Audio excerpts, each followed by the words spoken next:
So I went, I did this pretty, not invasive, but it was different plant medicine. It's called Ibogaine. Is this when you went to Mexico? Yeah. So it's through the vet program, and it's Amber and Marcus Capone run it. And they flew me out to Mexico, and you take this Ibogaine. It's just a pretty powerful hallucinogenic, kind of like ayahuasca. Is this psilocybin? No.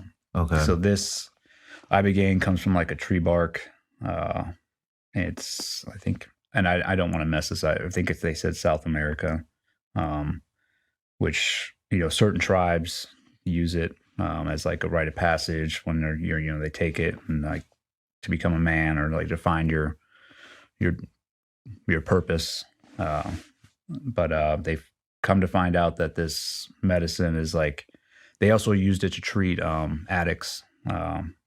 So they use it for heroin addiction, any kind of addiction. They were using to treat patients, and they were finding that it was working. And then they started to now treat vets, guys who have massive, TBIs or PTSD, and which also we know comes along with addiction problems, alcohol abuse, pills, everything else. Mm-hmm.